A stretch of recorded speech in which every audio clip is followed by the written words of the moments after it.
Hello, this is Matt on the Moon Lambo channel, and I love this headline. This comes from ambcrypto.com. Ripple vs. SEC. Is SEC getting ready to throw Hinman under the bus? And you know why they're talking about this, right? In case you missed the news from within the last couple days. It's because old Billy Boy Hinman, who gave the Ethereum free pass speech back on June 14th of 2018, he swore under oath that his Ethereum free pass speech was just his personal opinion. It was not, of course, official decree from the SEC. That's what he said. Now, none of us here in the XRP community actually believe that, but that's the declaration that he made. And the SEC went along with that until very recently. Now, the SEC has made a completely bogus, unbelievable, and crazy claim that the Ethereum free pass speech that Billy Boy Hinman gave, it's actually the official position, not of the SEC as a whole, but the official position of Bill Hinman's division, the division of corporation finance. So it's not, so you do see, you can have perspectives from either one, an individual in the SEC, two, a division within the SEC, or three, the SEC itself.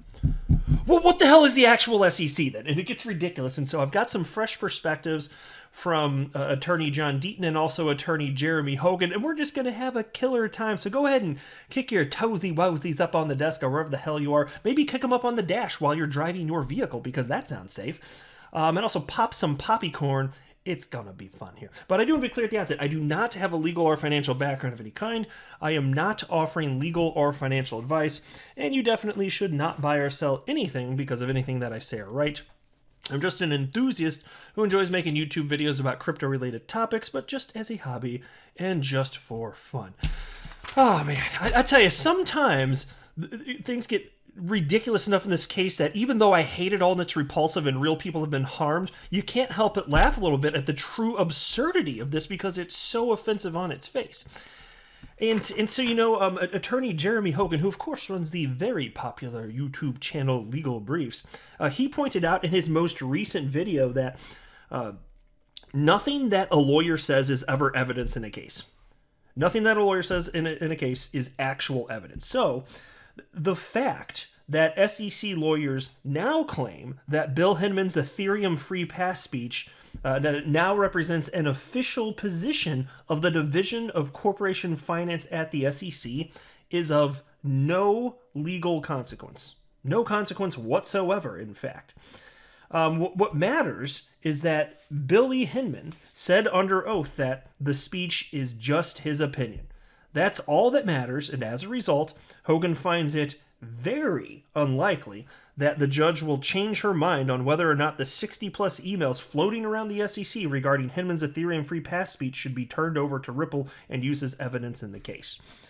So right now, she says those emails must be turned over, and don't forget that she has already done an in-camera review of all of this information, so she is aware of what's in those emails. That means that whatever the hell the SEC is trying to hide so intensely, and it does look desperate at this point, the SEC looks absolutely desperate. Whatever they're trying to hide, the judge knows what it is. And the judge to this point has already said these documents are coming out. So this is, and Ripple will get them. And so this is a last ditch effort. We'll see if the judge changes their mind, but attorney Jeremy Hogan doesn't think so. Doesn't think that it's likely at all. And so these documents, it's internal communication from a number of individuals at the SEC, including some high-ranking officials at the SEC. And what they had to say about this, about drafts of the speech, the Billy Hinman free pass speech leading up to that date. And who knows what's in there.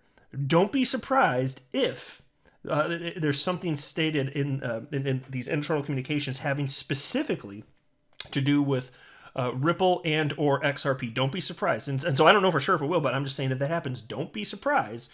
Because the degree to which the SEC is appearing incredibly desperate, like there's got to be a reason for it. Like this is the most desperate act we've seen from the SEC in this case, in my humble opinion. And so take a look at your screen if you can. I'm putting up something that Jeremy Hogan shared in his most recent video, and I tweeted this out, and I actually wrote the following. SEC lawyers now arguing that official declaration from a division of the SEC is different than a declaration from the SEC itself. As attorney Jeremy Hogan pointed out in his latest video, the division position is the SEC position. Take a look at the chart below showing SEC structure. And so what's highlighted here, for those of you that aren't looking, I'll just describe this. At the top of this little chart, it says Securities and Exchange Commission. And then there are several divisions of this government agency, the SEC, listed right at the top. There's 4, including the Division of Corporate Finance. And then below that, it describes what each of these 4 divisions do. But these are the 4 divisions right at the top. So the SEC, again, this is the distinction they're making, that you can have, if there's an SEC employee, again, there can be a personal opinion, or 2, there can be an opinion just from one division within the SEC, or 3, there can be an official position from the SEC itself. So let me ask you here, because here's the 4 divisions at the top. This is the structure of the SEC.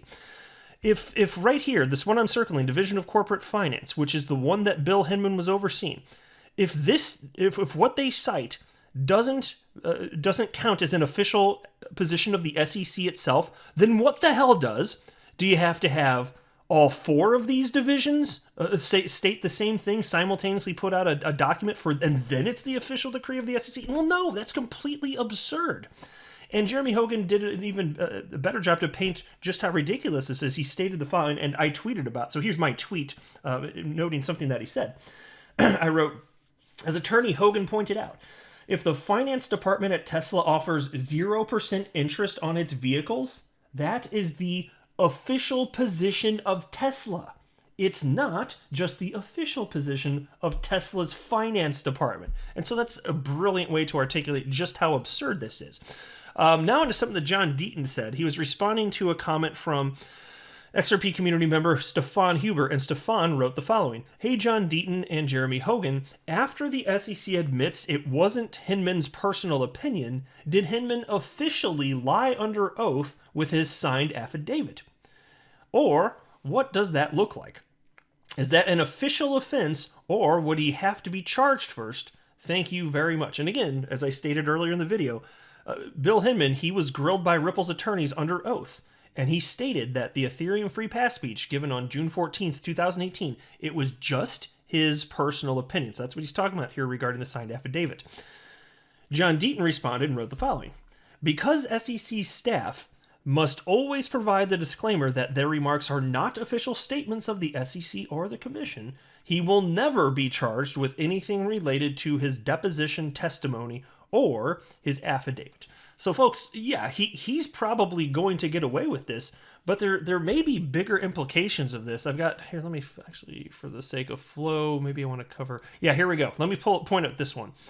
Here's another comment from attorney John Deaton. At the end of the day, this should all play right into Ripple's fair notice defense.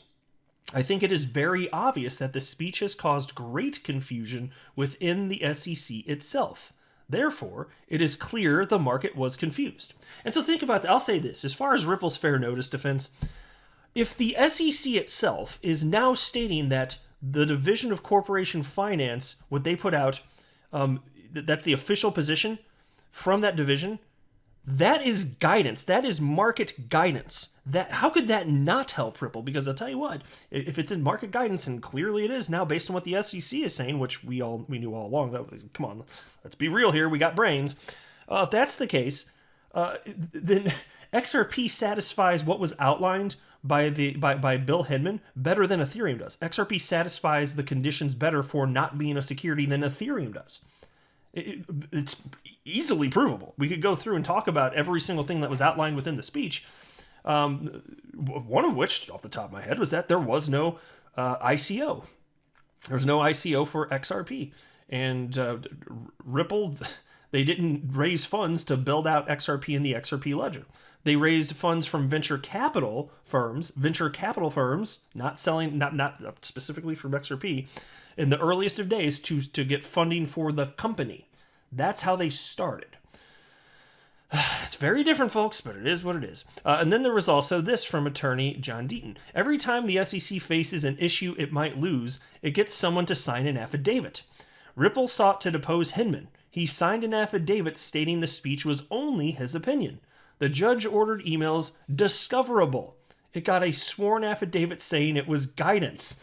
And he's got the little facepalm emoji right there. This is why it's so nice to, like, you know, now that some time has passed, it's always good to go back and get perspective from others in the community. Specifically, I'm always most curious to see what the attorneys have to say, because they're going to have perspectives that the rest of us people out here without legal backgrounds just wouldn't have.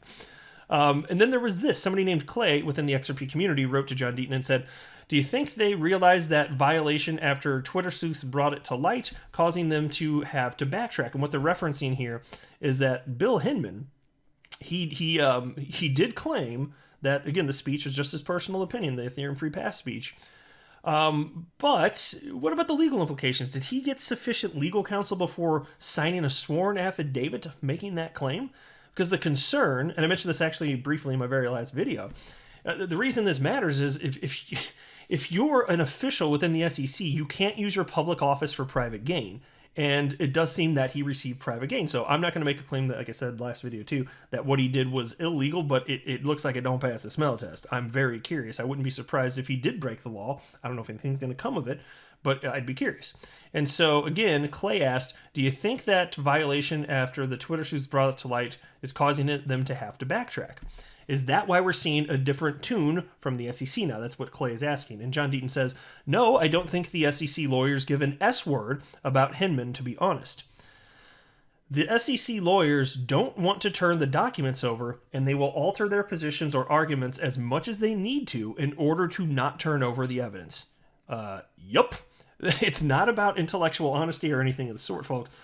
Just whatever they can argue at any moment, if they think it will benefit them, they're going to throw that stupid argument at the wall and see if it sticks. That's pretty much it. Now take a look at this, and I get a kick out of this. There's a picture of SEC Supreme Leader and Dictator Kim Jong-Gary on your screen right now. I'm sorry, I know it is offensive. I won't have it on the screen for that much longer. I'm sorry if it made any of your your phones or tablets or crack, if they made the screens crack. I don't know. I know that there can be serious ramifications here. I tell you what, I'm recording this and I'm watching this face on a 27-inch monitor. So unless you're watching this on TV, I probably got it worse than you. Okay, I'm just saying. But Stefan Huber shared this picture of Kim Jong-Gary and wrote something funny. The SEC never charged Ripple. It was the SEC Division of Enforcement. You see what he did there, of course. Because again, there's a distinction here. Was it just a division of the SEC, or is it the SEC itself? Well, so in this case, of course, since it was just one division that sued Ripple, technically it was the Division of Enforcement. The SEC never sued Ripple by their logic, right? Isn't that how this works? Because reasons? Oh, yes. I got a kick out of that one, so I had to share. So again, sorry for the display of Kim Jong-Gary on your screen right there. We'll get them off right there. Okay. Whew. All right. It's safe to look at your screens. I know some of you had turned away. It is safe to look at your screen again. There's a bunch of Spider-Menses on your screen right now. I love these Spider-Man memes. So there's a picture of 3 different Spider-Manses, if I can just call it that incorrectly. There's 3 Spider-Manses on your screen, and they're all pointing at one another. And this was shared by XRP Meme Guy. I love this. This guy shares some good stuff here. But he wrote, meanwhile, in a New York courtroom, and then it shows the 3 Spider-Mans pointing at one another. One of them is saying personal opinion. The other one is saying Department of Corporate Finance. And the other Spider-Man is saying SEC, which I just thought was pretty damn hilarious. They're all just pointing at one another. What a great meme. And then there was this from an XRP community member named Jimmy, and I laughed at this when I shared this on Twitter a bit earlier. And he wrote, it's like this. But, Your Honor, I didn't punch him in the face. It was my fist. The SEC. Oh, you gotta love this stuff. At least we can laugh a little bit about this. But man, all the ass hattery, it can be a bit much at times. Let me know what you think in the comments section below about how ridiculous this is. Really steams my vegetables, folks. I'm not a financial advisor. You should not buy or sell anything because of anything that I say or write. That would be a very, very, very bad idea. Until next time, to the moon, Lambo.